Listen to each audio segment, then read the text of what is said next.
মায়ের তালিকাটা ওটা ভুল দেখা, মানে পুরো কমপ্লিট পায়নি ওনারা চেক করে, তো স্যার যেন ডেকে পাঠিয়েছেন।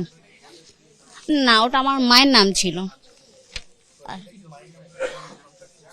না, মিসম্যাচ বলতে ওরা ম্যাচিং করতে পারছে না, কোনো রকমের ভুল আছে, মানে ঠিকই আছে, ওরা ম্যাচ করতে পারছে না কোনোভাবে, তার জন্য আমি Aadhaar card, PAN card, voter card সব নিয়ে এসেছি। আমার এখানে যেগুলো সব নিয়ে এসেছি আমি।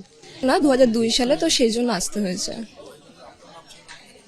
বাবা মায়ের নাম ছিল বাট ওঠেনি সামহাও কোনো কারণে, তো সেই জন্য আসতে হয়েছে এখানে।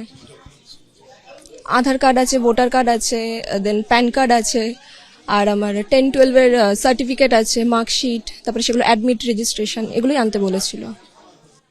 আমার 2002-এর নাম ওঠেনি, আমার হাজবেন্ডের নাম উঠেছে কিন্তু আমার ওঠেনি। নিশ্চয়ই ভোট দিইনি, ওই জন্য নামটা ওঠেনি, দিলে হয়তো নামের উত্তর নিচ্ছে।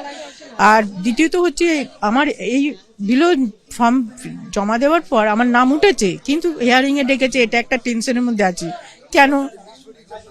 হ্যাঁ, নাম আছে কিন্তু তাও হিয়ারিং এ ডেকেছে, হয়তো কোনো খুঁত হয়েছে, ডকুমেন্টস আনতে বলেছে, যা যা নিয়ে এসেছি আমি।